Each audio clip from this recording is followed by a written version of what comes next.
आप हज़रत ख्वाजा ख्वाजगान सूफी फ़कीर मोहम्मद नकीबुल्लाह शाह रहमतुल्लाह अलैह सरकार 24 घंटे अल्लाह पाक के दीन की तबलीग और इबादत रियाजत में मशरूफ़ रहते थे, सोया नहीं करते थे और साल में तकरीबन 6 महीने का दौरा बसिलसिला तकरीब अरब अमीरात और यूरोप का हुआ करता था।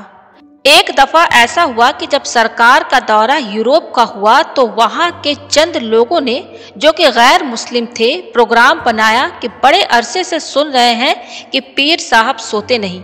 इस दफ़ा पीर साहब जितना अरसे यूरोप में रहें, छुप छुप के देखेंगे कि पीर साहब सोते हैं कि नहीं। उन्होंने 6 महीने तक सरकार का पीछा किया, लेकिन 1 मिनट के लिए भी सोते हुए ना देखा। फिर उन्होंने पूरे यूरोप में यह इत्तला दी कि यह बात बिल्कुल सच है कि बाबा जी नकीबुल्लाह शाह रहमतुल्लाह अलैह सरकार सोते नहीं और 24 घंटे अल्लाह पाक की इबादत में मशरूफ़ रहते हैं। इस बात से मुताशिर होकर उन्होंने बाबा हुजूर से कलमा पढ़ा और हल्क़े इस्लाम में दाखिल हुए और बाबा हुजूर के मुरीद हुए और उसके बाद यूरोप में लाखों गैर मुस्लिम मुसलमान होकर बाबा हुजूर के मुरीद हुए। आज भी पूरे यूरोप में लाखों की तादाद में आपके मुरीद मौजूद हैं और बात यहाँ तक खत्म नहीं हुई।